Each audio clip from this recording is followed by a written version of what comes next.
tentu saja kita tidak mungkin membahas secara tuntas pada malam ini mengenai ISO 31000/2018 karena begitu banyaknya materinya gitu ya, dan begitu luasnya, karena ini sifatnya generik, jadi luas sekali ya, bisa mencakup berbagai all types organization dan juga skala yang berbagai skala usaha gitu, berbagai skala bisnis. Jadi dari mulai bisnis yang kecil sampai menengah dan besar, perusahaan besar sampai bisnis yang kecil, dan kemudian juga tipe organisasi yang profit oriented maupun yang non profit oriented.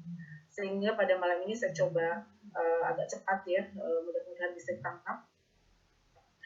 Malam ini kita mungkin hanya bisa membahas mengenai prinsip dari resiko ya, kemudian memahami mengapa resiko penting untuk dikelola ya, supaya kita termotivasi untuk segera melakukan secepat mungkin melakukan pengelolaan atau manajemen terhadap resiko yang dihadapi oleh organisasi. Dan kemudian learning objective yang ketiga diharapkan pada malam ini kita bisa memahami mengapa kita menggunakan guidelines ISO 31000/2018 untuk mengelola risiko di organisasi kita. Kita mulai ya dengan konsep risiko.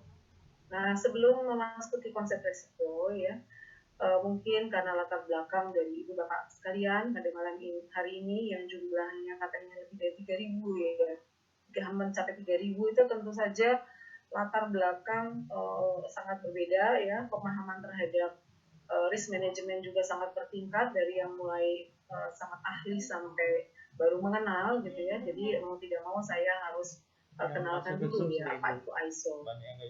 Jadi bagi mungkin yang belum pernah mendengar apa itu ISO, ISO itu adalah suatu organisasi atau badan internasional ya yang bergerak di standarisasi yang berdiri tahun 1947 dan berkantor di Swiss ya, di Swiss, dan sampai saat ini anggotanya terdiri dari 161 badan standarisasi dari berbagai negara gitu ya.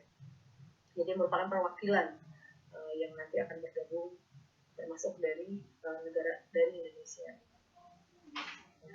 Kemudian produknya ISO itu sudah menghasilkan ini kalau saya tidak salah mencatat ya, lebih dari 21.000 standar internasional. Ada yang terkait dengan produk, ada yang terkait dengan proses produksi atau proses bisnis ya, ada juga yang terkait dengan sistem manajemen ya, seperti manajemen mutu gitu kan, kemudian juga terkait dengan keselamatan kerja gitu ya, kemudian keamanan pangan, pendidikan, teknologi informasi dan sebagainya. Nah, tetapi untuk ISO 31000/2018 ini ya, khusus untuk ISO 31000/2018 dan pendahulunya yaitu ISO 31000/2009 ini tidak untuk sertifikasi. Pada umumnya ISO itu produknya adalah untuk sertifikasi. Jadi kalau ada memenuhi kualifikasi tertentu akan mendapat sertifikasi ISO BEPA. Namun untuk ISO 31000 ini tidak untuk sertifikasi. Jadi tujuannya adalah untuk mengelola satu prinsip dan guidelines gitu ya, panduan di mana kita bisa menggunakan panduan ini untuk digunakan di organisasi kita, baik itu organisasi yang sifatnya profit maupun non profit dengan berbagai tingkatan organisasi gitu ya, skala organisasi dari mulai tingkatan yang sempit sampai yang besar sekalipun. Jadi ini diciptakan secara generik ya sebenarnya.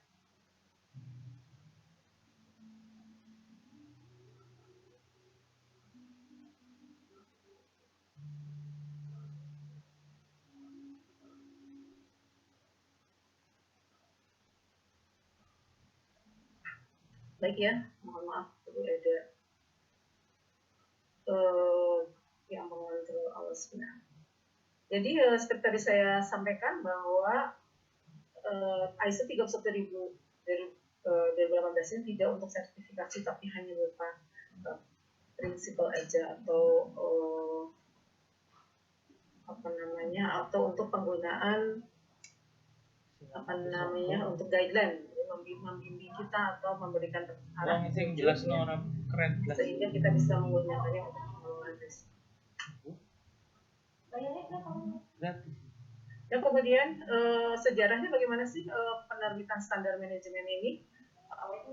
Apakah di dunia ini sejak kapan standar manajemen risiko ada? Ternyata dari sumber buku ini ya, Susilo dan Kau ini saya dapatkan bahwa tahun 55 Selandia Baru dan Australia yang memulai terdapat standar manajemen risiko ya.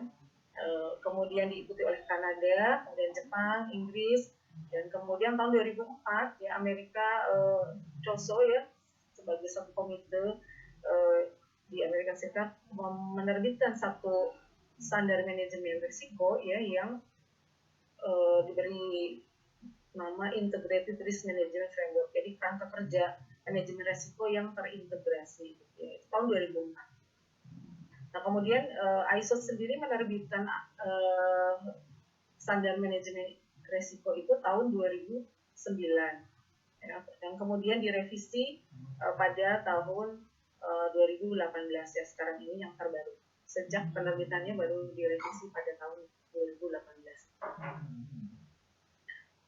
Nah, kemudian setelah kita pahami ya bersama mengenai mengenai risiko ya, mengenai tadi sejarahnya, coba kita masuk ke dalam apa itu risiko. Jadi ya saya seperti dulu.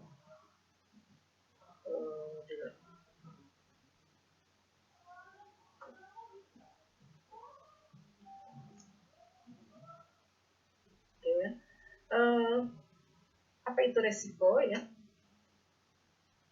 Kita sering mendengar idiom ya mengenai risiko dalam kehidupan sehari-hari setiap hari ya. Kita mendengarkan bahwa hidup ini penuh risiko ya, risiko adalah bagian dari kehidupan manusia dan itu sering kita dengar sehingga kita sudah sangat akrab dengan istilah dengan ungkapan-ungkapan mengenai risiko. Dan kita memiliki stigma yang negatif ya terhadap risiko. Apakah seperti itu atau bagaimana? Kemudian kita lihat dulu ya bagaimana siapakah yang terpapar risiko itu. Sebenarnya tadi kita sudah dari ungkapan kita tahu bahwa risiko itu ada yang saya agak terganggu dengan ini ada yang mengontrol ini saya ya, untuk ada yang mengontrol maaf sebentar.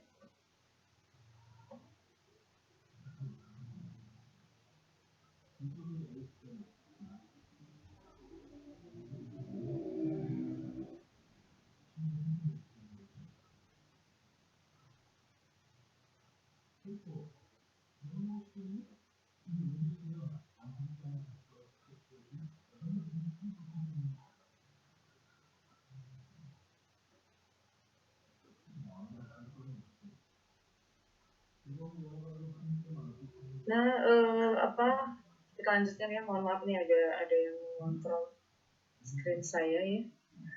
Jadi siapa sih yang terpapar itu atau exposure ya dari risiko? Itu tadi kan selain individu, terlebih lagi kalau individu saja sudah terpapar oleh risiko, ya apalagi organisasi gitu ya. Organisasi kan dari sekelompok individu yang beraktivitas bersama untuk mencapai satu tujuan tertentu. Jadi kalau individu saja terpapar risiko, apalagi organisasi ya. Nah, baik itu organisasi non-profit ya, apalagi dengan organisasi yang memiliki profit oriented atau perusahaan atau bisnis yang kita kelola. Jadi semua terpapar oleh risiko. Nah, kita coba lihat apa sih kaitannya antara risiko dengan bisnis gitu ya. Di dalam satu bisnis kita menemukan paradigma lama bahwa high gain itu high risk ya. Kita semua sudah terstigma dengan istilah atau satu keniscayaan, dianggap satu keniscayaan bahwa apabila kita mendapatkan perolehan yang besar atau ingin mendapat perolehan yang besar atau high gain, maka sudah bisa dimaklumi gitu kalau itu mengandung high risk atau resiko yang tinggi. Dan itu adalah sesuatu yang tidak bisa diapa-apakan gitu ya, harus diterima apa adanya seperti atau maksudnya harus diterima bahwa itu suatu kenyataan bahwa high gain itu adalah high risk sebagai suatu hukum alam lah gitu ya. Nah, dengan adanya manajemen risiko ini, kita berharap bahwa dengan menerapkan manajemen risiko, kita bisa menghindari manajemen yang beresiko gitu ya. Yaitu dengan munculnya paradigma baru ya, dengan mengelola manajemen risiko ini, kita bisa membuat satu paradigma baru mengenai kaitan antara risiko dengan profit dalam bisnis kita. Jadi sekarang kita berusaha ya, berikhtiar gitu ya dengan manajemen risiko ini agar high gain tetapi risiko yang kita yang terpapar yang bisa risiko yang terdapat dalam usaha kita ya itu menjadi lebih ditekan atau low risk gitu ya. Jadi diharapkan dengan manajemen risiko ini tidak lagi high risk high gain tapi high gain dengan risiko yang serendah mungkin. Boleh diflowkan. Nah kemudian dari secara etimologis kan risiko itu dari bahasa Yunani yang disebut berasal atau istilahnya akar lah, itunya apa artinya akar. Sedangkan KBBI ya mengatakan bahwa risiko itu adalah akibat yang kurang menyenangkan atau merugikan, membahayakan dari suatu perbuatan atau tindakan. Jadi suatu yang merugikan, membahayakan. Sekarang kita coba lihat ya dari konsep konsep ISO 31000. Apakah seperti itu ya? Sebelumnya kita lihat dulu ada beberapa faktor yang memicu risiko. Saya belum menyampaikan ini ya, bahwa risiko yang muncul itu ada muncul dari desain dan konstruksi yang salah, kemudian perawatan instalasi yang buruk, tekanan ekonomi dan sebagainya. Jadi desain dan konstruksi yang salah bisa memicu munculnya risiko gitu ya. Kemudian perawatan instalasi yang buruk juga menimbulkan risiko gitu ya. Sebentar saya lihat barangkali ya. Ya. Nah, kemudian kendala jadwal dan waktu ya. Apalagi kita kan saya ibu gitu kan, jadwal waktunya suka terburu-buru. Nah, terburu-buru inilah kadang-kadang seringkali muncul risiko, itu menjadi pemicu dari risiko. Latihan yang kurang memadai ya. Jadi karyawan yang misalnya di manufaktur terutama ya, katakanlah di manufaktur gitu masuk direkrut sebagai karyawan, tapi kemudian tidak diberikan pelatihan. Dan di situ karena berhadapan dengan mesin-mesin industri, mesin produksi yang bisa beresiko ya terhadap keselamatan, kemudian tidak diberikan pelatihan yang memadai, nah maka itu sangat mungkin menimbulkan resiko. Ya. Nah, sehingga kita perlu melakukan suatu refleksi terhadap peristiwa beresiko. Yang pertama adalah adanya pelanggaran prosedur ya, itu merupakan masalah serius dalam kecelakaan, seringkali begitu. Jadi SOP yang sudah bagus, prosedur yang sudah dibuat dengan sangat sistematis dan baik ya, tapi tidak diikuti dengan tidak diikuti gitu prosedur itu, yaitu suatu renungan bahwa itu akan menimbulkan peristiwa yang beresiko. Kemudian arogansi dapat menyebabkan penyebab beresiko, menjadi penyebab beresiko. Jadi kalau kita arogan akan menyebabkan lebih atau tidak prudensial, tidak prudent ya, tidak hati-hati. Ketidakhatian itulah yang justru menimbulkan resiko yang barangkali tadinya sebesar sekian menjadi resikonya kalau diukur menjadi bisa 2 kali lipat. Kemudian ada yang perbedaan standar keselamatan dan sebagainya, sehingga pengelolaan yang berbeda menjadi rentan terhadap terjadinya resiko dan sebagainya. Nah, refleksi terhadap peristiwa resiko ini ya, tidak saya bacakan semua ya karena ini banyak. Nah, itu akan menuntut kita untuk segera melakukan satu refleksi sehingga merupakan satu hal yang penting untuk segera mengelola resiko atau manajemen resiko. Nah, ini saya lihat ambil di internet ya, ada quotes yang bagus dari Mr. Warren Buffett atau benar ya. Risk comes from not knowing what you are doing. Jadi resiko itu datang dari ketidaktahuan apa yang kita lakukan. Kita berbisnis, kemudian kita tertarik untuk bisnis tertentu dan melihat keuntungannya, tetapi kita tidak tahu ada resiko apa di dalamnya.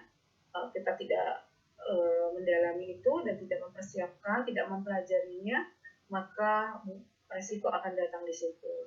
Kita akan terkaget-kaget karena ternyata ada satu risiko yang bisa jadi cukup besar yang kita tidak antisipasi sendiri. Jadi apa saja ini ketidaktahuan ini, karena apa gitu ya, atau kenapa terjadi risiko itu? Tadi bisa jadi dari tenggang waktu antara perencanaan sampai terjadi sampai kita eksekusi atau kita implementasi perencanaan itu, semakin banyak atau semakin tenggang waktunya semakin lama, maka kemungkinan resikonya makin tinggi atau makin besar ketidakpastiannya. Ya, sebenarnya seperti kita membeli misalnya produk atau mengekspor atau mengimpor satu produk ya yang dibayar dengan cara kredit ya, biasanya kan dibayar secara kredit gitu, dengan menggunakan mata uang asing gitu kan. Nah, itu ada resiko kurs di dalamnya kan, karena perubahan atau fluktuasi kurs yang menyebabkan menyebabkan kita ada resiko perbedaan kurs di dalamnya ya. Nah, ini yang harus diantisipasi. Kemudian tadi kita tidak tahu apa yang kita lakukan, bisa karena keterbatasan informasi ya ketika kita menyusun perencanaan untuk melakukan suatu bisnis, kemudian kita tidak memiliki informasi yang cukup untuk menganalisisnya, maka itu bisa menyebabkan suatu risiko. Kemudian keterbatasan pengetahuan atau kemampuan pengambilan keputusan dari perencana. Jadi si orangnya sendiri ya yang tidak kompeten ketika menjalankan satu bisnis, dengan tidak kompeten, tidak punya pengetahuan, tidak punya kemampuan, kemudian melakukan satu maaf.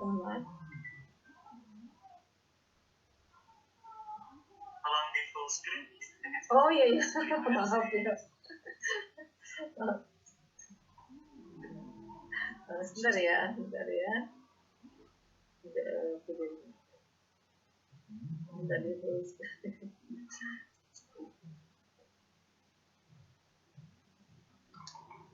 Pakai PowerPoint aja gak iso kok ngajari manajemen resiko TI. Situ itu resiko ya. Ngajari ngono kok. Iya tuh ya. Ngono jadi konsultan.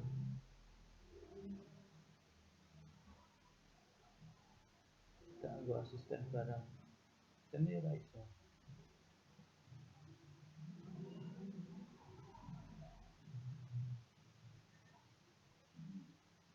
Oke, mohon maaf ya, saya terlalu asik bicara jadi lupa dengan tombol-tombol ini.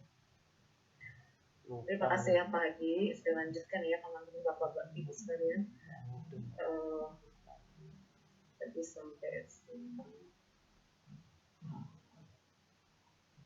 nah, bagaimana ISO 31000/2018 memandang satu definisi terhadap resiko, yang mana satu resiko itu seperti apa gitu ya. Nah, ISO 31000 ya memandang risiko itu sebagai satu objektif sentrik ya. Jadi lebih kepada bagaimana kaitannya dengan satu objektif atau tujuan atau sasaran dari perusahaan ya atau bisnis yang kita kelola. Nah, sini definisinya adalah risk all about uncertainty, or more importantly, the effect of uncertainty on the achievement of objective. Jadi lebih kepada keterkaitannya dengan tercapainya satu tujuan. Jadi ada ketidakpastian ya, para ahli juga mengatakan resiko itu adalah ketidakpastian.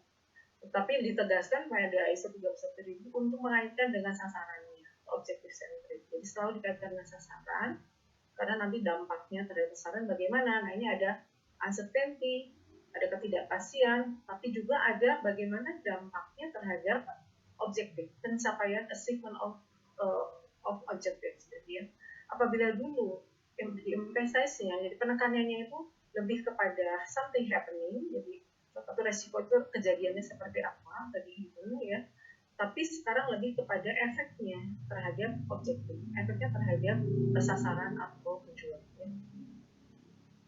Jadi penekanannya adalah no objective, no risk ya, berarti tidak ada sasaran berarti kita tidak bisa memanage risiko. Kenapa? Karena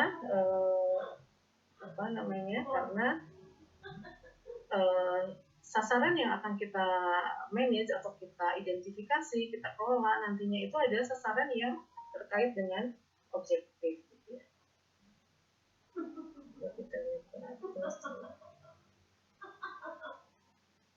Nah, berarti ada 3 kata kunci ya atau keyword ya yang ada di dalam definisi risiko menurut ISO 27019. Itu penekanannya pada bagaimana kita merumuskan satu objektif, kemudian dikaitkan dengan objektif, kemudian tentu di dalamnya ada uncertainty sehingga muncul nanti ada tingkat kemungkinan, ada tingkat terhadap ya tingkat resikonya gitu ya, kemungkinan dan tingkat dampaknya, sehingga ini yang ketiga kata kuncinya adalah efek atau dampaknya terhadap objektif atau sasaran yang ingin kita capai. Dan sehingga kalau kita melihat merujuk pada ISO 31018 ini, kita perlu merumuskan kembali ya, dan perlu merumuskan satu sasaran yang memenuhi syarat-syarat objektif yang baik dan benar gitu ya. Bagaimana sasaran yang baik dan benar itu dirumuskan ya. Cuma maaf ya kalau saya agak buru-buru supaya ada. Nah, menurut saya ini ambil dari bukunya manajemen marketingnya Kotler ya, berdasarkan teori MBO gitu ya, manajemen baik objektif bagaimana kita mengelola satu sasaran. Kriteria sasaran yang baik itu adalah harus bisa diarrange secara hierarki. Jadi dapat dihierarkikan, dapat ditingkat-tingkatkan gitu ya, from the most to the least important, dari sudut kepentingan penting tidaknya satu sasaran gitu. Kemudian should be set quantitatively whenever possible, seharusnya gitu ya, sejauh mungkin sasaran atau tujuan itu dinyatakan dalam bentuk yang kuantitatif. Jadi misalnya mau ingin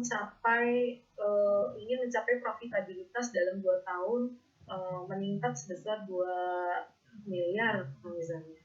Nah, berarti harus sebisa mungkin dinyatakan dalam kuantitatif, tidak hanya mengatakan ingin mencapai profit atau keuntungan dalam 2 tahun atau peningkatan keuntungan. Nah, tidak begitu gitu, tapi lebih baik dinyatakan berapa keuntungan yang akan dicapai dan kapan ingin mencapainya. Jadi ada kuantitatifnya.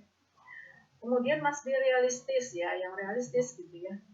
Kalau saya ibaratkan gitu ya, kita mencapai sasaran itu kita mau mengidentifikasi resiko itu, kita tetapkan sasaran misalnya ketika kita ingin ada resiko apa kalau saya melakukan perjalanan dari Bandung ke Jakarta, ketika sasarannya Jakarta. Nah, kemudian sasarannya kinerja apa yang dicapai, yaitu misalnya mencapai sasaran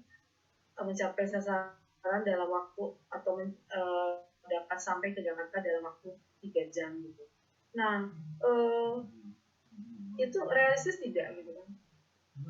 Ingin menjadi perusahaan terdepan di Jawa Barat, ranking 2 di Jawa Barat tahun 2024. Itu realistis tidak? Nah, itu berbeda-beda dari tiap organisasi atau individu ya. Bagi saya 3 jam ke Jakarta itu realistis gitu.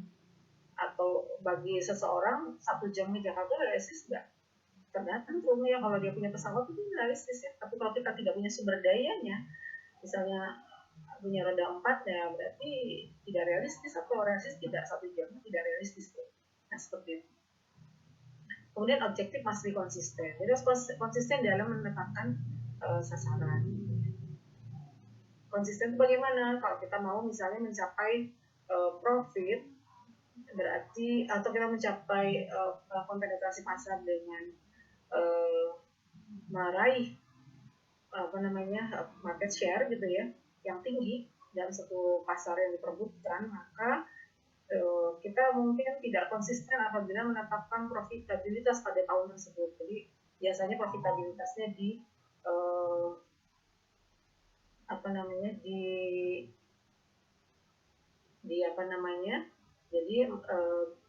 saya jadi lupa jadi pada apa.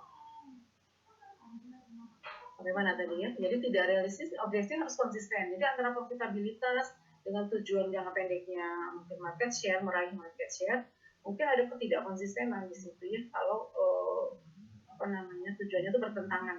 Biasanya profitabilitasnya jadi dikalahkan dulu gitu ya untuk jangka pendek untuk meraih market share dulu gitu. Jadi harus konsisten apa yang mau diraih. Kemudian bisa juga menggunakan teori ini Bapak Ibu kalau mau merumuskan tujuan yang baik dan benar ya, bisa juga menggunakan metode SMART ini ya. Apa itu SMART ya? Jadi tujuan itu dirumuskan harus spesifik. Jadi harus jelas, statementnya jelas, spesifik apa yang mau diraih, kemudian terukur ya, measurable, dapat diprogres, dimonitor progresnya, dan diketahui kapan objektif dapat dicapai. Jadi terukur kapan mau dicapai itu, sasaran itu. Kemudian achievable, dapat diraih gitu ya, dapat diraih. Selain itu juga realistis. Nah, tadi realistis sudah ya, bahwa sesuatu yang realistis itu bisa berbeda dari satu perusahaan ke perusahaan yang lain. Dan berbatas waktu ya, time bound or time bound ya.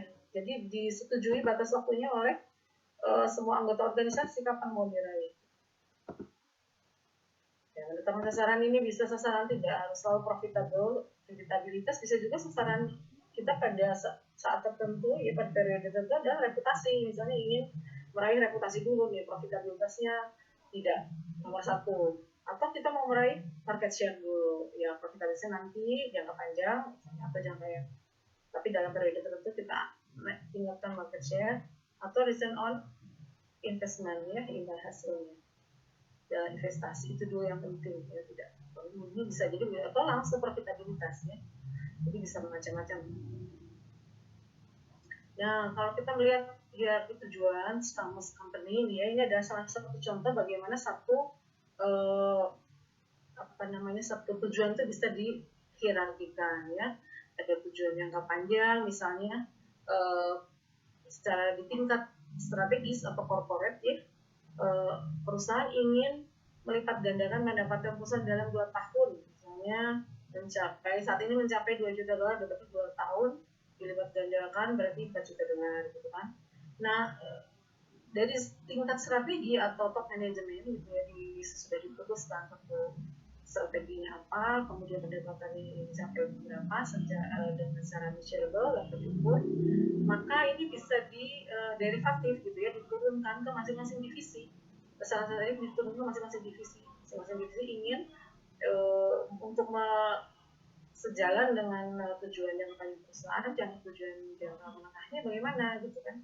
Kemudian tujuan tahunannya bagaimana, ini di divisi mungkin tahun ini ingin peningkatan pendapatan divisi sebesar 40% dan 40% tahun berikutnya. Nah, ini di breakdown ke masing-masing divisi, termasuk ini ke personalia diberikan dalam bentuk menurunkan tingkat absensi karyawan dari 10% menjadi 5% pada tahun ini. Nah, ini adalah dalam rangka mencapai tujuan jangka panjang perusahaan. Nah, ini disebut dengan tujuan bisa hierarkikan, jadi bisa ditingkatkan, bisa diturunkan, di breakdown gitu ya.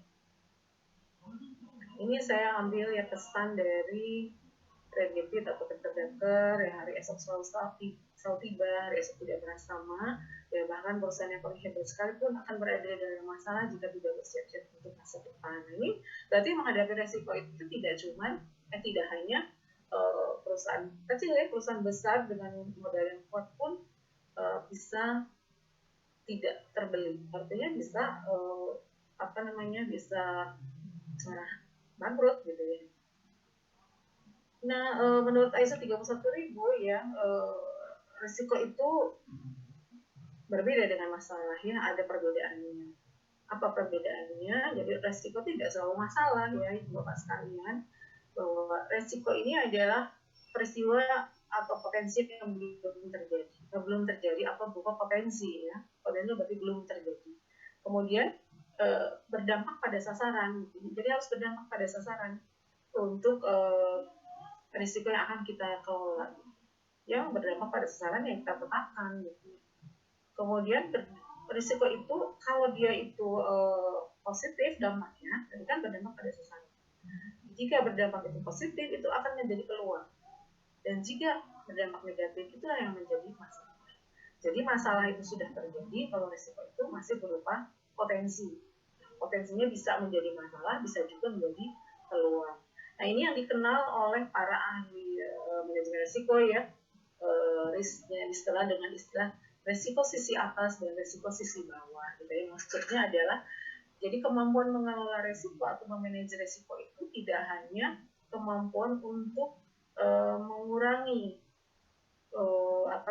dampak negatif ya terhadap sasaran, tetapi juga kemampuan ya untuk mengambil peluang yang ada ya atau menangkap peluang yang ada dari satu resiko. Contohnya misalnya berbisnis kuliner, itu di dalamnya terdapat resiko barang cepat kadaluarsa gitu kan. Tetapi apabila kita dapat mengantisipasinya, melakukan tindakan preventif, yang pertama sebelumnya kita harus mengenal dulu atau mengidentifikasi resiko dulu, maka kita tahu bahwa di dalamnya ada resiko ya ketika berbisnis kuliner misalnya. Kemudian kita melakukan tindakan preventif dengan cara membuat satu makanan instan misalnya ya, kan kita tahu semua suka dengan mie instan ya. Nah, itu adalah kemampuan untuk mengelola risiko sehingga menangkap peluang yang muncul dari satu risiko di dalam satu bisnis. Apakah berisiko yang tinggi? Risikonya tinggi. Kalau kita lihat dari cepatnya kadaluarsanya makanan ya kan yang kita jual gitu. Nah, apabila kita bisa mengambil peluang itu dan mengenali ya risiko di dalamnya, maka kita bisa bisa menjadikan risiko itu sebagai satu keuntungan yang tinggi, ya, higher gain. Bagaimana supaya kita bisa selain ya ada banyak yang bisa sukses dengan menghindari risiko ya yang berdampak negatif, tetapi sedikit yang bisa menangkap peluang karena risiko itu juga menimbulkan satu peluang. Nah, Ibu Bapak sekalian ya, kategori risiko itu ada banyak ya. Ini saya ambil dari satu jurnal ya, ini risiko korporat, itu ada risiko keuangan, risiko operasional, risiko strategis, risiko eksternalitas, dan sebagainya. Di dalam risiko keuangan ada anak-anaknya lagi risiko. Ini ya, anak beranaknya banyak sekali, risiko pasar, risiko likuiditas, risiko kredit, dan sebagainya. Bapak Ibu sekalian, saya percaya dan saya yakin bahwa peserta webinar malam ini berasal dari berbagai latar belakang ilmu dan juga bisnis ya dan organisasi yang jenisnya sangat berbeda-beda ya, dari sektor yang berbeda-beda, sehingga tentu saja ISO 31000 2018 ini mengakomodir itu semua, karena semuanya itu sifatnya generik, bisa dipakai untuk berbagai kategori di berbagai sektor bisnis ya, sektor di berbagai jenis organisasi gitu. Nah, sehingga gitu ya ISO 31000 ini sifatnya karena generik itu berarti Ibu Bapak harus lebih mendalami atau lebih tahu mengenai risiko apa saja yang ada di dalam usahanya atau di dalam perusahaannya, karena setiap bisnis itu memiliki kategori risiko yang berbeda-beda tentu saja gitu. Nah, ini secara umum seperti ini, tapi tidak semua risiko ini ada di dalam bisnis atau di dalam organisasi yang Bapak Ibu kelola. Nah, kalau ini saya kategori risiko untuk perusahaan, untuk usaha satu proyek ya, proyek namanya fisik kontraktor gitu kan. Nah, ini ada jenis-jenis risiko yang bisa dijadikan rujukan gitu ya. Kalau kita bingung kan ada risiko apa saja sih di dalam usaha kita itu sebetulnya. Nah, kita kan harus membuka satu demi satu dan menelusuri gitu, mengidentifikasi istilahnya dalam proses manajemen. Ya, itu mengidentifikasi ini adalah pekerjaan yang harus teliti dan cukup lama gitu ya, harus betul-betul ditelusuri satu demi satu gitu. Nah, ini bisa dibantu ini expert judgment ya dari para ahli yang sudah menggunakan di penelitian apa ya resiko di di usaha kita gitu. Ini bisa digunakan untuk yang proyek. Misalnya resiko itu ada pada tenaga kerja, ada juga pada material, dan ada pada peralatan untuk bisnis konstruksi atau fisik ya bangunan gitu.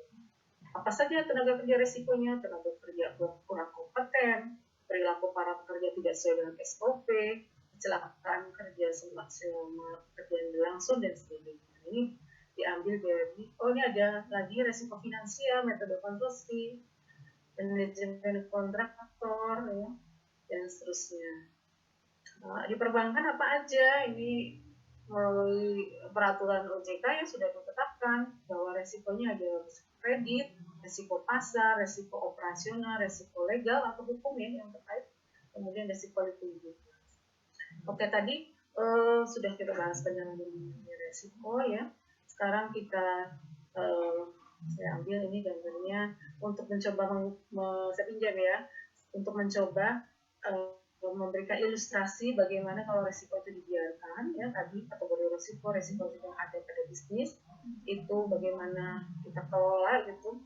Bagaimana kalau kita biarkan maka akan berakibat pada tercapainya sasaran ya. Tapi kalau kita lakukan manajemen maka diharapkan resiko itu akan segera ditangani.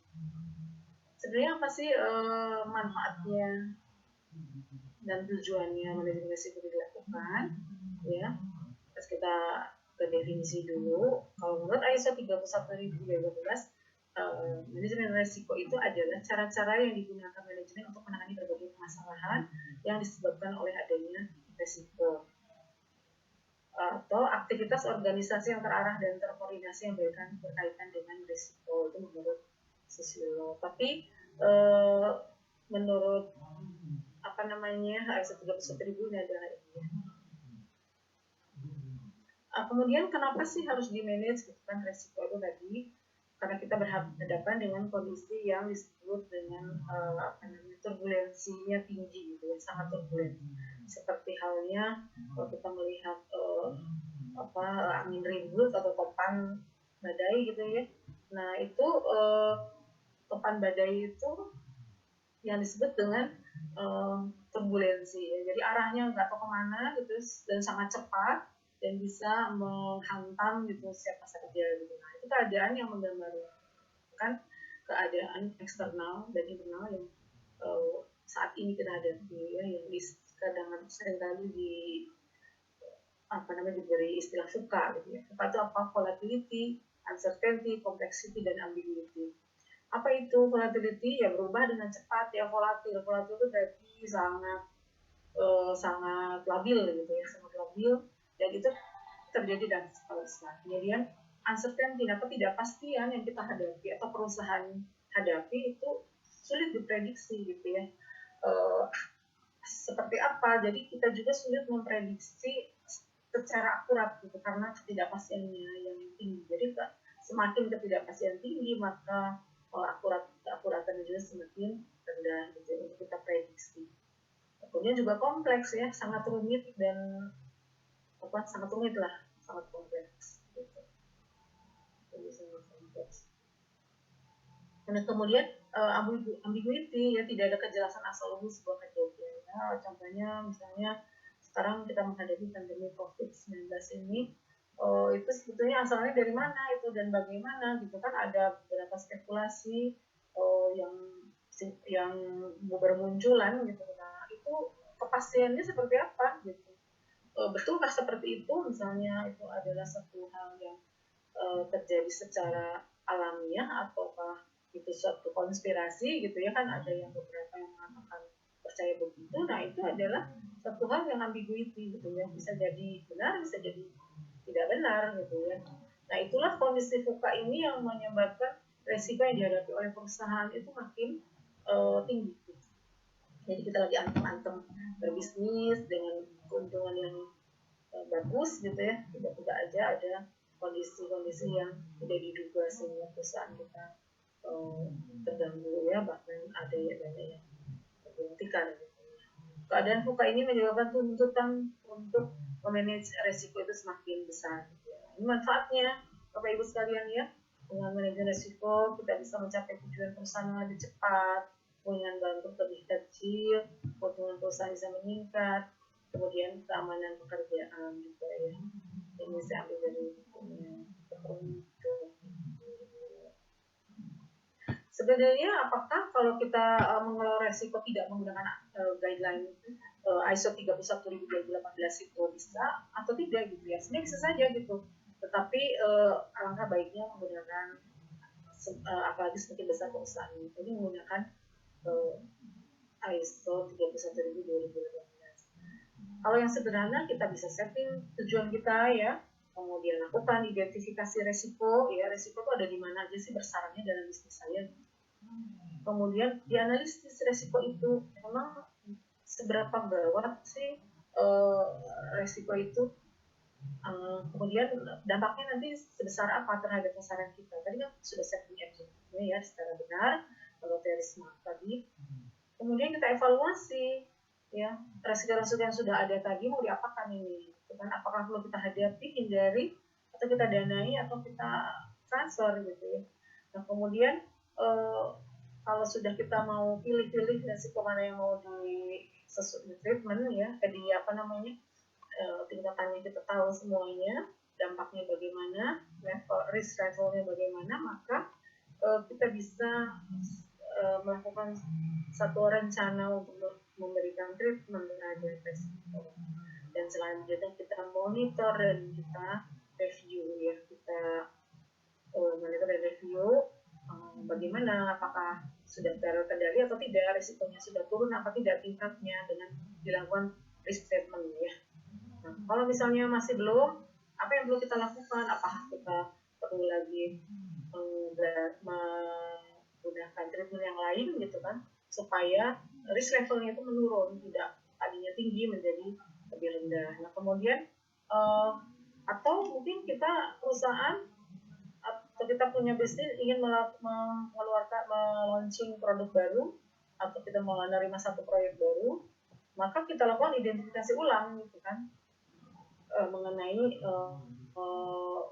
produk yang baru tersebut, atau ada aktivitas baru di dalam perusahaan kita, maka kita lakukan lagi identifikasi resikonya, kemudian lakukan lagi proses ini, begitu berulang ya sampai terus gitu ya. Objektif apakah bisa disetting juga? Bisa juga gitu disetting lagi ya. Bisa saja kan dengan kondisi yang berbeda, konteks eksternal internal yang berubah, objektif juga bisa disetting kembali gitu. Nah, beberapa definisi resiko yang mungkin bagi yang sudah malam melintang di risk management dan unit risk management perusahaannya, maka istilah ini sudah tidak asing saya rasa. Tapi bagi yang baru mendengar ya, mungkin perlu paham sejenak ya mengenai level of risk atau risk rating. Jadi tingkat resiko, level of risk itu adalah tingkat resiko, yaitu besaran suatu resiko yang dinyatakan dengan dampak dan kemungkinannya. Jadi dampaknya seberapa sih, kemudian kemungkinannya seberapa besar, tingkat kemungkinannya, maka nanti itu akan menjadi satu level gitu ya, atau risk level, tingkat dari risiko tersebut.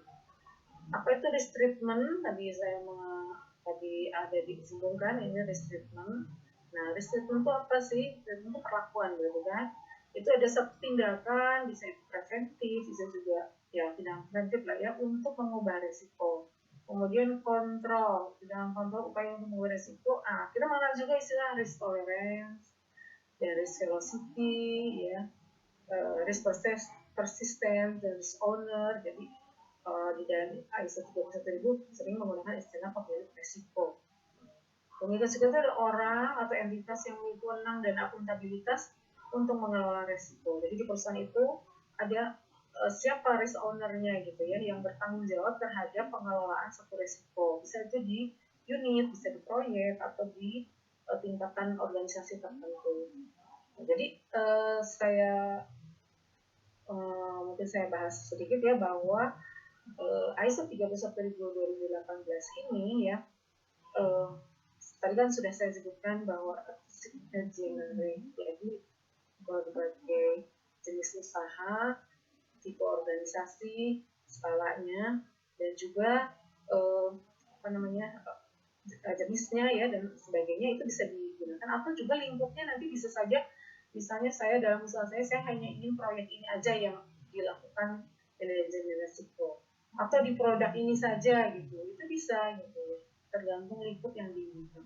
Tetapi yang paling ideal tentu saja di lingkup corporate gitu ya, secara keseluruhan dilakukan manajemen risiko. Saya rasa ini sudah dilakukan di perusahaan-perusahaan ini.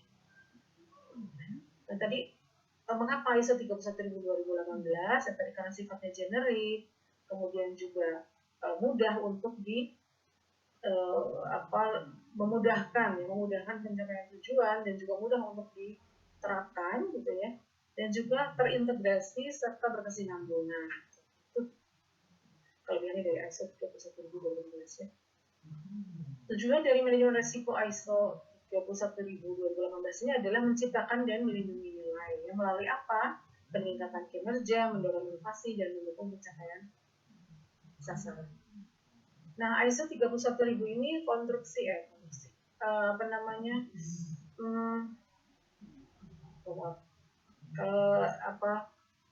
elemennya gitu ya. Elemennya ini pasti ada tiga ya. Yang pertama adalah ada elemen di sini prinsip ya, kemudian ada kerangka kerja atau framework ya, dan ini adalah proses. Jadi Bapak Ibu sekalian ya, peserta webinar ini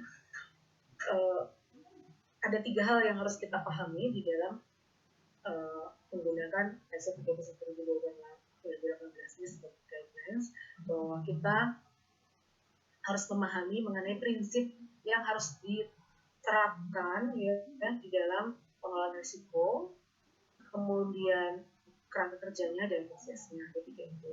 Nah, kenapa ini bentuknya segitiga yang saling menutup gitu ya, berbentuk segitiga gitu ya, yang bersifat progres gitu, berjajar ke samping atau horizontal ya. Nah, ini menunjukkan bahwa ini saling terkait. Memang ini dilakukan satu terus, tapi saling berkaitan dan tidak awalnya berurutan, tapi kemudian jadi terus menerus gitu ya. Nah, prinsip ini yang kita pahami dari prinsip ini adalah merupakan falsafah atau filosofi ya. Ketika kita menerapkan manajemen risiko, melakukan frameworknya atau membuat satu kerangka kerjanya ya, dan juga ketika menerapkan proses manajemen risiko. Jadi semua falsafah ini harus melandasi ketika melaksanakan ini, dan melaksanakan framework dan proses. Nah, jadi semua prinsipnya tersebar di dalam kedua elemen yang lainnya, ini dari framework dan proses. Di sini ada 8 prinsip ya, dan 1 tujuan. Nah, di dalam ISO 31000/2018 ini tujuannya diletakkan di tengah ini. Jadi tujuannya ini adalah menciptakan dan melindungi nilai. Jadi creation and protection, value creation and protection. Jadi menciptakan dan melindungi nilai melalui tadi kan peningkatan kinerja, mendorong inovasi dan sebagainya. Sementara prinsipnya ini ada 8 ya, 8. Yang pertama ada terintegrasi, terstruktur dan komprehensif, disesuaikan, inklusif, dinamis, informasi terbaik yang tersedia, faktor manusia dan budaya, perbaikan yang berkelanjutan. Nah, kemudian prosesnya apa saja, kerangka kerjanya apa? Nah, setelah kita memahami prinsip-prinsip ini ya, maka kita bisa membuat kerangka kerjanya dulu. Jadi kerangka kerja ini semacam roadmap gitu ya, jalan atau kisi-kisi ya, ketika kita menerapkan pengelolaan risiko.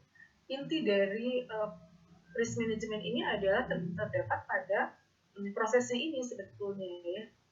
Jadi proses risk management itu tadi seperti proses risk management yang sederhana tadi saya sudah ungkapkan, maka di sini juga menggunakan prinsip atau proses seperti itu, yaitu yang pertama menerapkan lingkup, konteks, dan kriteria, ya. Kemudian melakukan penilaian risiko atau risk assessment, ya. Risk assessment terdiri dari apa? Ya, sebelum kita melakukan menganalisis atau menilai resiko, ya kita harus identifikasi dulu ya di dalam perusahaan kita ini resiko itu ada bersarang di mana saja, gitu. Ada pada apa saja. Nah, kemudian sesudah kita identifikasi resiko ada di mana dan berupa apa saja, gitu ya, sampai jangan ada yang terlewat, barulah kita analisis resiko itu dengan menggunakan kriteria-kriteria yang sebelumnya ditetapkan. Nah, sebelum menilai kita tetapkan dulu itu kriterianya. Kemudian kita evaluasi setelah itu resiko itu bagaimana profil petanya, peta resikonya mana yang akan diprioritaskan dan sebagainya untuk diberikan treatment. Barulah setelah kita punya pilihan-pilihan atau opsi-opsi ya terhadap opsi-opsi, kita putuskan perlakuan resikonya itu seperti apa, gitu ya, akan kita berikan terhadap resiko yang sudah kita evaluasi. Nah, tidak lupa di sini ada ada komunikasi ya, ada informasi dan komunikasi, ya, kemudian ada pencatatan dan pelaporan dan seterusnya. Tapi sebelum ini dilakukan, proses ini dilakukan, maka harus dibuat dulu kisi-kisi atau kerangka kerjanya seperti apa. Nah, ini kita lakukan di dalam framework. Jadi sebelum melakukan proses ini, kita lakukan dulu, kita buat dulu ya kerangka kerjanya. Nah, dari mulai integrasi, kemudian bagaimana mendesain kerangka kerja, implementasi, kemudian dievaluasi, kemudian diperbaiki. Nah, ini yang kerangka kerja ini harus terus-menerus diperbaiki dan dievaluasi ya, ada di sini dievaluasi. Kemudian kalau sudah dievaluasi, barulah kemudian diterapkan ya. Dan ketika sudah diterapkan juga harus kita evaluasi ulang apakah ini sudah masih ini efektif atau tidak kan yang kita buat. Kemudian sesuai atau tidak dengan konteks internal dan eksternal yang mungkin saja bisa saja berubah gitu kan. Mungkin pada saat dulu sebelum ada pandemi ini frameworknya seperti ini, tapi kalau ada pandemi bagaimana? Ya, apakah masih sesuai atau tidak? Nah, yang terutama dari kerangka kerja ini pada ISO 31000/2018 ini adalah kepemimpinan dan komitmen. Jadi Bapak Ibu sekalian, jadi dalam melaksanakan atau mengimplementasikan ISO 31000 ya risk management ini, itu sangat penting kepemimpinan dan komitmen. Jadi tanpa kepemimpinan dan komitmen, maka ini sulit ya untuk diterapkan karena ini semua harus terintegrasi ya. Risk management ini harus terintegrasi seperti di sini ya, di dalam prinsipnya terintegrasi ke dalam seluruh proses bisnis, baik itu ketika menerapkan satu perencanaan di dalam perusahaan, menetapkan satu strategi, kemudian juga menyusun anggaran, gitu kan, melakukan auditor, maka semuanya harus berbasis resiko. Nah, untuk mengintegrasikan ke dalam organisasi ini perlu komitmen dari top manajemen dalam hal ini ya, sehingga semuanya bisa diterapkan dengan baik, gitu ya, bisa diimplementasikan dan tidak terdapat satu kesulitan dalam menjalankannya. Nah, kepemimpinan dan komitmen ini bagaimana penerapannya nanti akan kita bahas ya di dalam training mungkin Bapak Ibu ya, karena ini banyak sekali. Ini satu poin aja ya, tiap poin ini ada maknanya gitu ya. Bagaimana prinsip-prinsip yang diterapkan. Karena ini adalah untuk mengecek ya, untuk melihat apakah ini sudah di kerangka kerja ini sudah mengadopsi sudah menerapkan panduan ini atau tidak, kelihatan dari prinsip-prinsipnya ya, sudah diterapkan atau belum gitu ya Bapak Ibu. Belum lagi nanti kita akan belajar mengenai bagaimana sih mengidentifikasi resiko, menganalisis resiko, sampai nanti kita akan berlatih mengenai membuat satu format risk register gitulah ya, dari yang sederhana sampai yang mungkin agak kompleks. Nah, itu saya kira Bapak Ibu sekalian ya, mengenai prinsip, framework, dan proses ISO 31000. Nah, ini prinsip adalah landasan atau fase apa untuk mengenai risiko, dan ini sebaiknya dipertimbangkan ketika akan menetapkan framework proses. Kenapa sebaiknya dipertimbangkan? Karena bisa jadi ada beberapa yang oleh perusahaan belum gitu ya dilaksanakan, maka diperiksa kemudian diimplementasikan. Harus terintegrasi Bapak Ibu sekalian ya ketika membuat satu framework ya, bagaimana supaya kerangka kerja ini nanti berjalan implementasi dari proses yang ini ya bisa berjalan dengan baik. Sebelum berjalan harus dibuat dulu kan rel-relnya gitu. Saya kira gitu. Ini keterkaitannya sama tadi sudah saya jelaskan. Bagaimana Pak Hadi? Jam 9 tepat barangkali mau ada pertanyaan.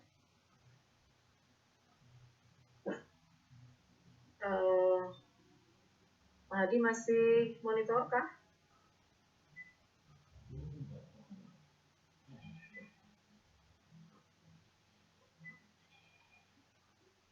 Coba saya lihat tadi ada pertanyaan.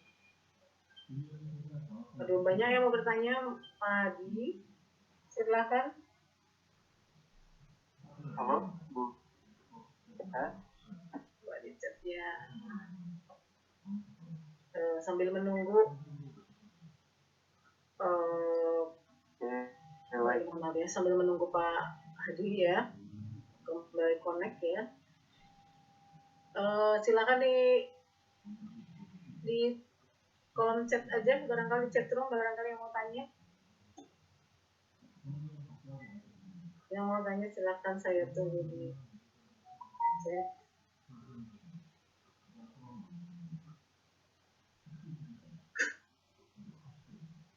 Apakah saya sudah ada pertanyaan, bisa ditulis di chat saja karena ini mohon dibantu Pak Hadi. Oke, saya lanjut aja. Halo, Bu Tita.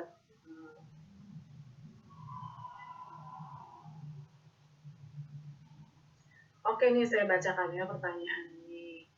Terima kasih Ibu atas pemaparannya. Alhamdulillah, sama-sama Ibu. Sepanjang yang saya ketahui, manajemen risiko ini sangat berkaitan erat dengan corporate governance di dalam suatu perusahaan. Ya. Yang saya tanyakan yang belum saya ketahui, kontribusi apa saja yang diberikan manajemen risiko terhadap corporate governance itu sendiri. Oke, nah terkait dengan corporate governance ini Ibu Bapak sekalian, bahwa yang tadi bahwa disebutkan bahwa corporate governance itu ISO 31000 ini sangat harus diintegrasikan. Nah, salah satunya adalah kaitannya dengan corporate governance ya.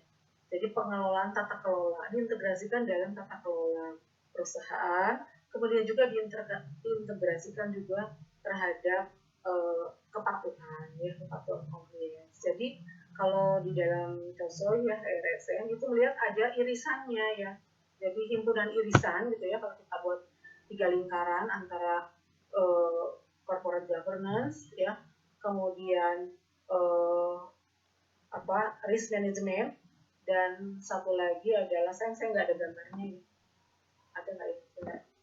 Nah itu ada himpunan comprehensive kepatuhan. Jadi ada himpunan Indonesia dari ketiganya. Jadi tidak boleh terpisah dari pengelolaan tata kelola perusahaan yang good corporate governance prinsipnya. Nah, jadi harus berbasis resiko ketika melakukan tata kelola yang baik. Ya. Nah, misalnya dalam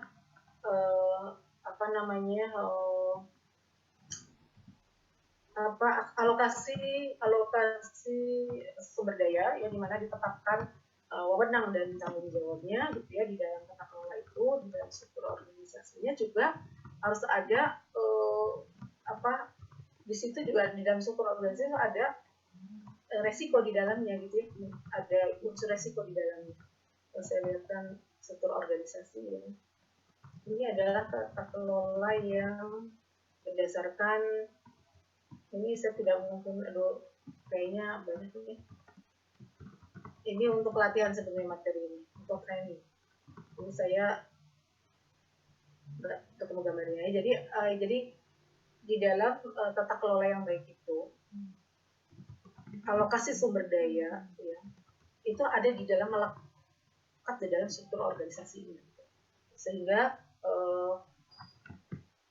unsur risk management itu ada di dalam struktur organisasi, yaitu unit manajemen resikonya itu ada di dalam tata kelola, di dalam struktur organisasi itu sudah saling terkait. Kemudian di dalam audit internal ya, internal control juga harus diaudit juga mengenai pelaksanaan dari risk management gitu ya, apakah sudah dilakukan risk management ini sesuai dengan panduan yang sudah dibuat gitu ya Bapak Ibu. Itu yang bisa saya jawab. Gimana? Oke, saya lihat lagi yang lainnya. Mohon izin bertanya, bagaimana cara menangkap peluang resiko positif? Biasanya kita hanya melihat negatifnya saja. Nah, cara menangkap peluang itu ya dengan melakukan identifikasi dulu. Jadi kita harus tahu dulu ada nggak resiko, ada resiko apa aja gitu. Misalnya tadi saya contohkan di dalam produk, ya di dalam produk makanan, misalnya kuliner, bisnis kuliner itu ada resiko di dalam produknya, ada resiko di pasarnya, ada resiko harga gitu ya, resiko bahan baku dan sebagainya. Nah, kita lihat di dalam resiko produk, misalnya tadi kan ada resiko barang cepat produk cepat kadaluarsa. Nah, di situ sebetulnya mengandung sisi positif, resiko positif ya, mengandung satu peluang gitu. Sebetulnya dari satu resiko itu mengandung satu peluang yang kalau kita bisa membuat satu perlakuan ya, treatment tadi kan, misalnya kita sudah identifikasi ada produk mudah basi ya atau mudah kadaluarsa. Nah, kita memilih satu satu antisipasi gitu dengan cara misalnya menggunakan vakum gitu kan, alat atau apa ya, yang teknologi makanan itu sangat tahu ya. Oh, ini bisa dengan vakum gitu, yang mungkin tidak terpikir oleh orang lain. Nah, itu jadi makanya tadi tujuan dari risk management ISO 312 adalah melindungi nilai. Salah satunya adalah inovasi. Jadi ketika kita melihat satu resiko, kita harus melihat adanya inovasi di dalamnya, sehingga menghasilkan satu yang disebut tadi oleh Bapak Iqbal ini adalah satu peluang atau resiko positif. Nah, itu justru yang tadinya resikonya itu sangat tinggi menjadi satu masalah gitu, resiko yang negatif tadi ya, kalau diberi istilah seperti itu, menjadi satu yang sangat menguntungkan, yang orang lain mungkin tidak bisa melakukan itu. Justru seringkali para marketer gitu ya, atau para pebisnis itu mencari satu peluang itu dengan mencari resiko negatifnya dulu, apa gitu, resiko-resiko yang mungkin timbul, kemudian bagaimana kita meresponnya supaya menjadi positif, seperti itu ya, dengan cara ya tadi inovasi ya, berpikir inovasi, meningkatkan kinerja. Ada resiko di sini, resiko yang mungkin bisa jadi merugikan sasarannya, tetapi kemudian kita berikan satu treatment ya yang sifatnya preventif ya, mencegah. Oh, saya kalau begitu harus melakukan tindakan meresponnya dengan ini, maka itu menjadi resiko yang positif. Oke, saya cari lagi ya. Nanti kalau kita ikuti training di tanggal 28-29 ya, kita akan coba berlatih bagaimana mengidentifikasi resiko ya Bapak Ibu sekalian, dan Ibu Bapak juga bisa saya berikan nanti yang sederhana dan yang agak rumit gitu ya. Soalnya kan untuk yang UMKM misalnya belum ada perusahaannya, belum ada visinya, kita bisa mengidentifikasi resikonya dari proses bisnisnya dan sebagainya itu kita sediakan gitu ya.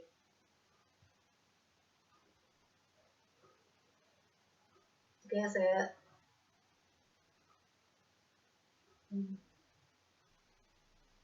sejauh ini di mana critical fact yang paling banyak terlihat pada proses mengukur resiko karena di perusahaan jenis konstruksi critical fact method tidak sejalan dengan risk management.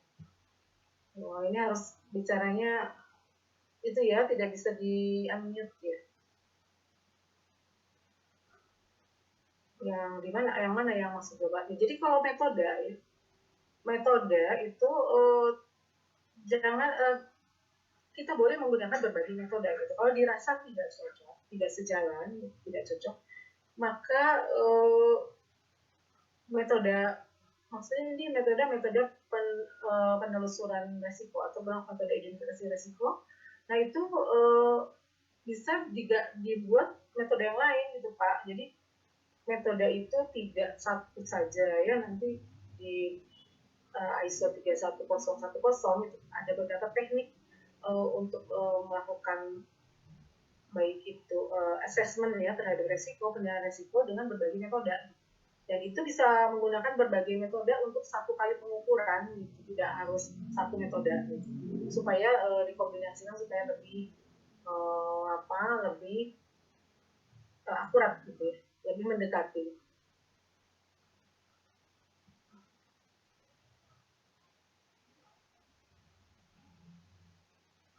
Bagaimana memprediksi, melihat, dan meminimalkan resiko di perusahaan agar menukar resiko, mengambil keuntungan dari resiko.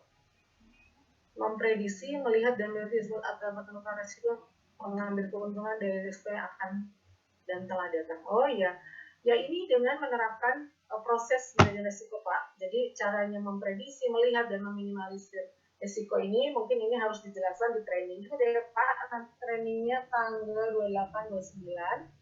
Kita akan full agak lama ya, mungkin tidak dalam kesempatan yang singkat ya. Jadi kita akan lakukan proses dulu bagaimana konteksnya terhadap dan kemudian kriterianya, kemudian kita akan lakukan penilaian gitu ya, penilaian terhadap resiko ya, seperti misalnya ini ada asesmennya dulu, kemudian nanti barulah kita melakukan treatment. Dengan mengidentifikasi baru kita bisa melihat yang mana saja resiko, dan kemudian nanti ada penilaiannya Pak. Penilaiannya level resikonya atau risk levelnya.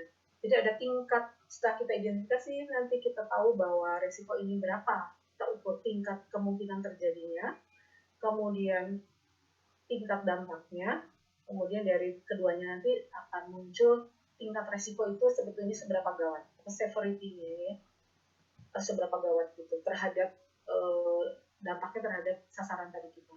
Tujuan perusahaan itu akan bagaimana, apakah mau sampai perusahaan bisa bangkrut atau hanya sedang-sedang saja atau rendah gitu ya, terhadap pencapaian tujuan. Nah ini sangat teknis ya, nanti bisa dilakukan pada saat training Pak ya, lebih jelasnya. Dengan mengikuti proses risk management ini ya, proses yang ini ya, yang tadi saya, nah ini ya proses yang ini, kita akan bisa menjawab pertanyaan Bapak. Dengan sendiri akan menjawab pertanyaan Bapak. Jadi pertama lakukan identifikasi dengan teknik-teknik tertentu, kemudian lakukan analisis, lakukan evaluasi, baru kita bisa melihat. Terus dampaknya seberapa jauh nanti kan, kemudian baru perlakuan resikonya. Nanti sesudah dilakukan perlakuan resiko, kita lihat lagi apakah resiko itu masih tetap resiko dengan tingkat yang awal, yang disebut dengan risk inherent ya, risiko inherent, atau sudah ada pengurangan atau sisa ya, risiko sisa ya. Coba saya pertanyaan ini. Assalamualaikum Bu Siti, waalaikumsalam. Di dalam suatu organisasi tentunya ada beberapa level tingkatan dalam jabatan atau posisi mulai dari kepala sampai staff. Nah, bagaimana cara membedakan identifikasi resiko antara tingkatan level jabatan tersebut? Mohon petunjuknya. Ya, selamat ya, Pak Indra ya, Pak Indra Gandhi. Apakah ada mau saya ibu kota Kano ya? Iya, di dalam perusahaan kan ada berbagai level ya Pak ya. Nah, identifikasi resiko itu ya, dari mana ya saya penjelasannya. Jadi identifikasi resiko itu harus disepakati metodenya oleh korporat dalam satu perusahaan. Siapa yang menentukan kriterianya itu adalah manajemen puncak, ya. Jadi top manajemen. Makanya tadi ada di sini kepemimpinan dan komitmen. Nah, kemudian sesudah itu disetujui ya, kita dibuatkan satu kerangka kerja atau frameworknya atau relnya ya, ada panduannya. Nah, Bapak Ibu lebih mudah untuk melaksanakannya. Nah, itu yang menentukan itu adalah top manajemen ya Pak Gandhi, Pak Indra Gandhi ya. Jadi yang menetapkan adalah top manajemen. Kemudian nanti itu di tiap unit tingkatan memiliki identifikasi resiko masing-masing ya, dengan kriteria yang sudah ditetapkan oleh manual ya, petunjuk dari top manajemennya corporate. Jadi tentu saja itu dibicarakan dalam satu panduan yang sudah ditetapkan dengan matang gitu ya, sehingga nanti semacam manual gitu yang bisa dilakukan untuk mengidentifikasi resiko. Nah, nanti masing-masing level itu mengidentifikasi masing-masing unitnya dan kemudian dikompilasi ke ada satu unit yang mungkin ya, apabila perusahaannya memungkinkan satu divisi unit manajemen risiko khusus membidangi manajemen risiko. Itu dikombinasi dari berbagai divisi atau unit-unit dan kemudian nanti dilaporkan ke tas gitu ya, ke top manajemen, ke middle sampai ke top manajemen. Nah, itu semua diatur nanti Pak ya di dalam tiap di dalam manual ini, bagaimana pengkomunikasiannya dan penginformasiannya itu.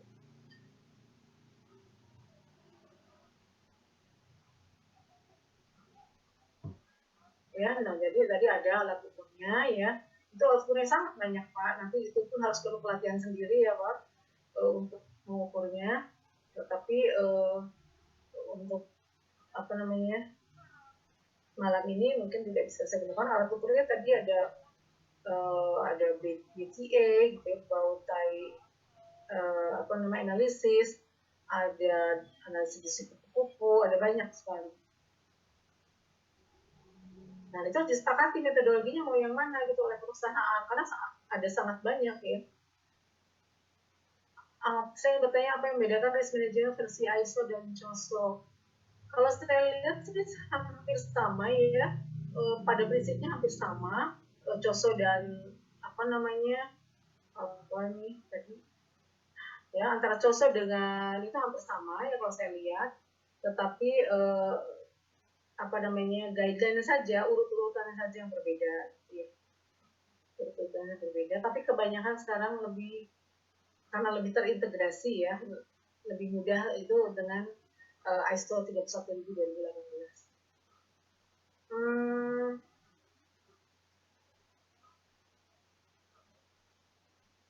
Ini tadi dari singgung antara COSO framework dengan manajemen risiko, sebab definisi itu sampai bukan Pak ya, mohon maaf apabila salah menangkap atau saya salah menyampaikan mungkinnya sehingga ada.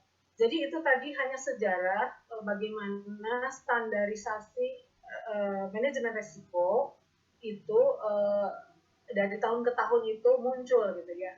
Jadi bukan tadi urutannya, itu hanya urutan tahun, bukan berarti risk management itu yang ISO 31000 itu penyempurnaan dari COSO, bukan ya Pak. Jadi COSO membuat sendiri pada tahun berapa tadi, dan kemudian ISO muncul, kemudian COSO juga memperbaiki standarnya itu terhadap COSO sendiri, bukan terhadap itu. Kemudian ISO yang tahun 2009 diperbaiki juga di tahun 2018 gitu ya.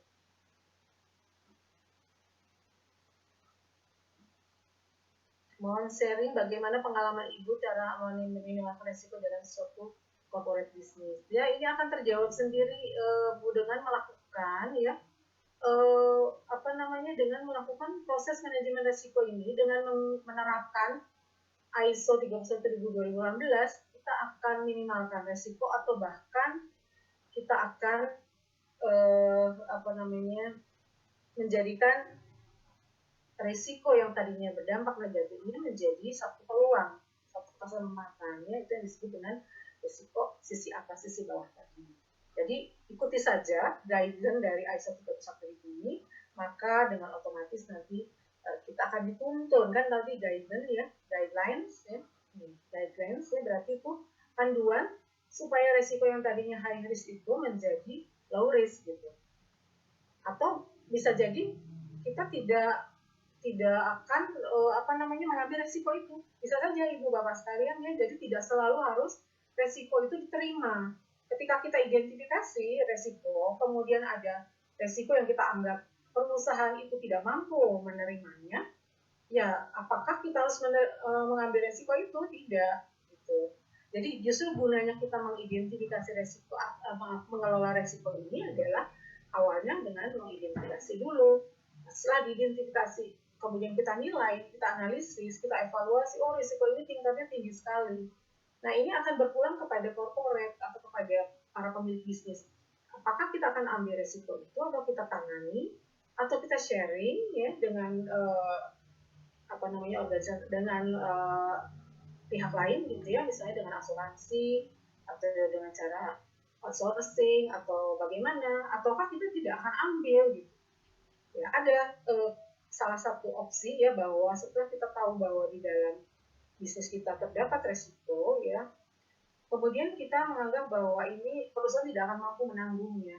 Nah maka kita akan singkirkan, boleh gitu, saya tidak akan berbisnis di aktivitas itu, tidak akan karena saya tidak bisa menanggungnya misalnya gitu. Itu lebih baik daripada kita hadapi gitu. Karena tujuan dari manajemen risiko ini bukan menerima seluruh risiko, tidak gitu. Yang terpenting adalah ketika kita mengelola suatu usaha atau suatu bisnis, kemudian kita tidak tahu bahwa di dalamnya ada risiko, yang kita tahu adalah keuntungan ya, karena motivasi bisnis misalnya, kemudian kita terus jalan tanpa tahu bahwa kiri kanan ada jurang ya, misalnya ekstrimnya seperti itu, kemudian kita berjalan dalam kegelapan. Nah itu mungkin analognya ya.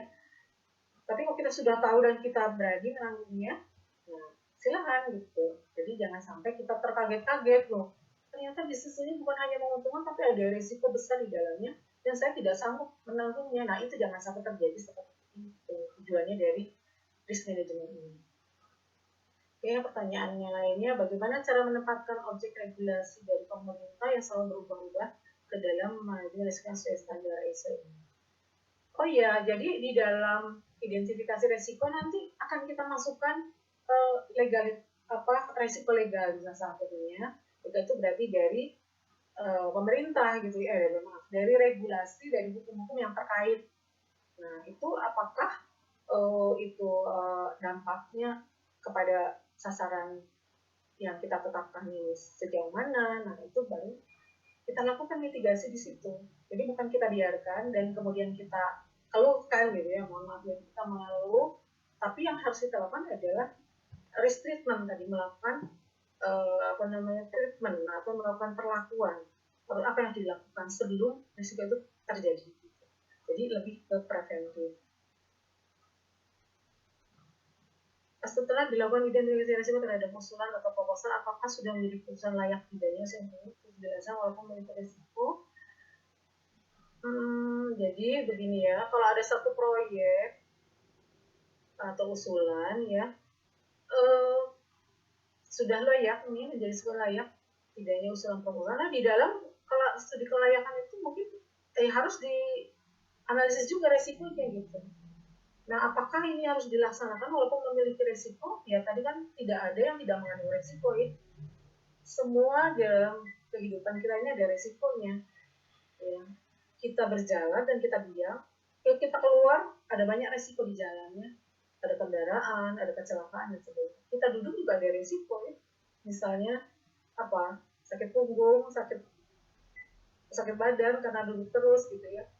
Kalau kita keluar mencari nafkah gitu ada resikonya, diam di rumah tidak mencari nafkah juga ada resikonya ya kan. Jadi semua itu ada resikonya. Yang harus kita pahami bahwa di dalam satu proposal misalnya memiliki resiko, nah nanti ibu bapak saya undang untuk ikut ya dalam pelatihan supaya lebih memahami nih bahwa kita bukan untuk mencari satu proyek atau satu kegiatan yang tidak mengandung resiko, tetapi kita akan mengidentifikasi atau istilahnya memetakan ya resiko itu ada di mana saja ya, dan itu pasti ada. Nah, apakah akan kita jalankan? Nah, tadi ada proses di dalam ISO 21000, ada proses memanage risiko bahwa salah satunya adalah prosesnya menganalisis, kemudian mengukur dampaknya terhadap usaha kita, terhadap sasaran kita. Misalnya, tingkat kegawatannya seperti apa nih resiko ini? Tingkat kegawatannya sangat tinggi. Kemungkinan terjadinya bagaimana? Itu juga diukur gitu ya, atau likelihood-nya. Tingkat kemungkinan terjadinya ini resikonya sangat tinggi tapi jarang sekali terjadi. Nah, berarti nanti tingkat resikonya bagaimana gitu. Kalau itu besar atau tinggi tingkat resikonya tapi jarang sekali terjadi, bisa jadi nanti kombinasinya adalah tingkat resikonya rendah gitu, terhadap pencapaian profit kita gitu. Jadi tidak apa-apa gitu dilaksanakan. Nah, nanti yang memutuskan apakah akan dilaksanakan atau tidak itu adalah ya pemilik resiko gitu. Ya Anda misalnya pengelola bisnis atau corporate gitu, apakah akan menerima. Itu yang disebut dengan risk appetite atau risk tolerance. Seberapa besar Bapak Ibu mentoleransi risiko yang akan kita terima gitu ya. Dan kemudian bagaimana kalau kita sudah tahu itu, apa yang akan kita lakukan sebelum itu terjadi. Kan potensi ya Pak Ibu ya, Bapak Ibu belum terjadi, resiko terjadi baru sifatnya potensi. Jadi karena sifatnya potensi itu, kita harus melakukan satu tindakan-tindakan persiapan. Preventifnya mau apa yang akan dilakukan agar resiko ini tidak menjadi satu masalah di kemudian hari atau menjadi satu yang negatif.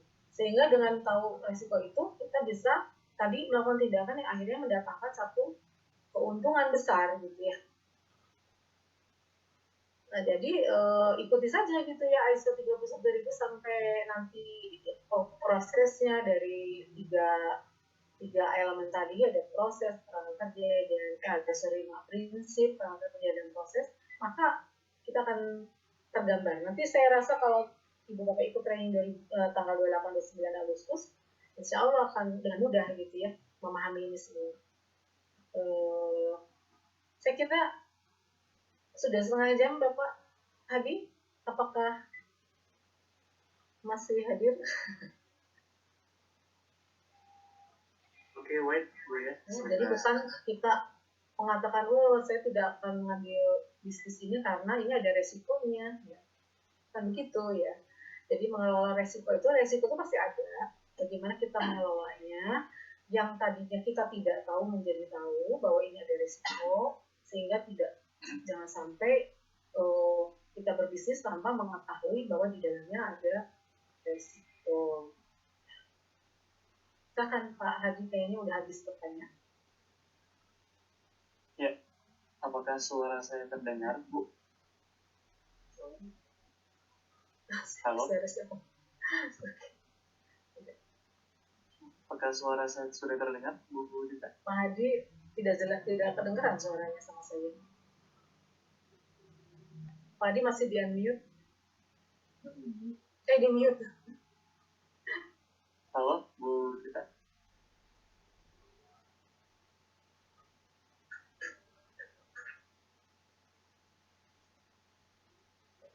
Kayaknya udah habis pertanyaan Pak Hadi. Mungkin dari Bu Ditanya ya, dari laptopnya bisa di... Suaranya Pak, suaranya nggak ada. Oh, saya bisa dengar suara Pak Hadi. Oh, saya nggak bisa dengar ya.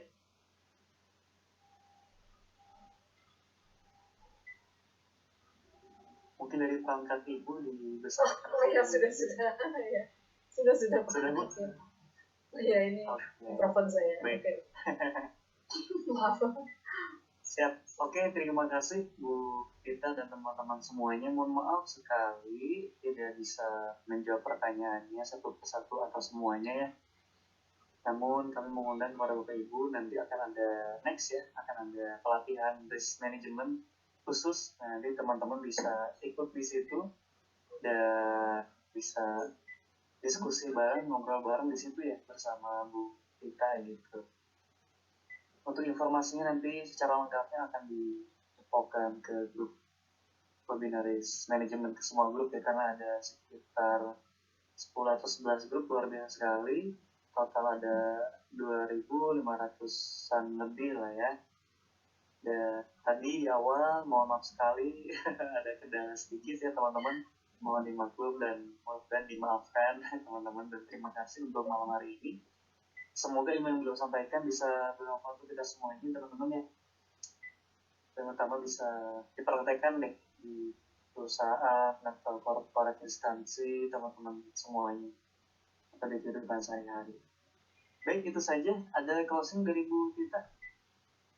Ya, saya menyampaikan ucapan dan penghargaan yang setinggi-tingginya ya kepada para peserta Bapak Ibu sekalian yang malam-malam hari ini masih waktu istirahat masih menyempatkan untuk mencari ilmu gitu ya. Mudah-mudahan bermanfaat ilmu yang saya sampaikan. Mohon maaf bila ada kekurangan. Lebih lagi nanti di training tanggal 28-29 itu insya Allah apa pertanyaan Bapak Ibu yang tadi kayaknya masih pasti bingung ya, karena kan ini hanya di permukaan saja, nanti kita masuk ke dalamnya dan kita akan praktek latihan di dalamnya sehingga Bapak Ibu insya Allah bisa diterapkan di dalam bisnis Bapak Ibu sekalian atau di organisasi yang Bapak Ibu kelola. Itu aja Pak Adi dari saya. Terima kasih. Assalamualaikum warahmatullahi wabarakatuh. Ya, baik. Waalaikumsalam warahmatullahi wabarakatuh. Teman-teman semuanya, terima kasih banyak. Di akhir kita foto dulu nih. Bagi yang on video akan saya klik ya. Jadi nanti akan sampai yang video saja. Silakan teman-teman untuk dan videonya. Kita foto sebentar. Kita semua difoto ya, karena ada 34 slide nih kalau di Zoom. Kamu nanti ya? Kayak semut nanti. Keburu subuh nanti. Keburu subuh. Oke, silahkan teman-teman jalankan videonya.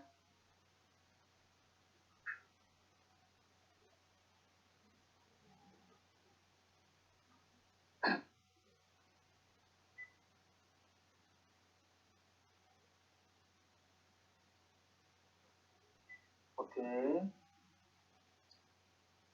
silakan kita tunggu.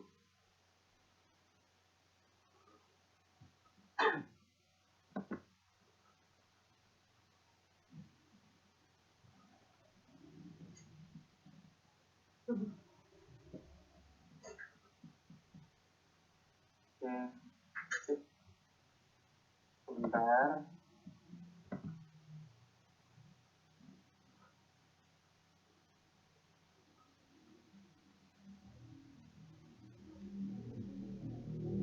Oke, sekali lagi.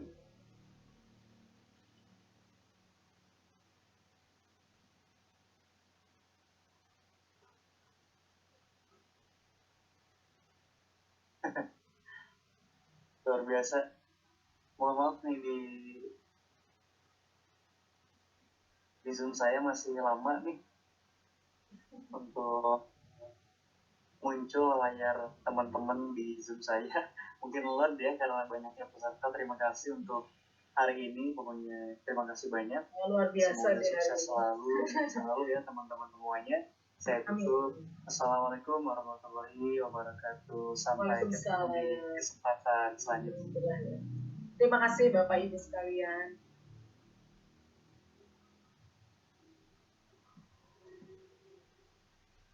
Sampai jumpa.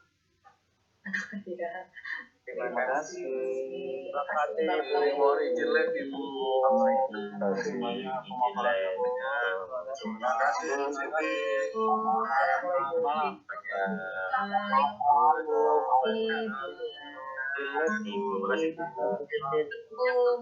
Ikut ya Bapak Ibu tanggal 28.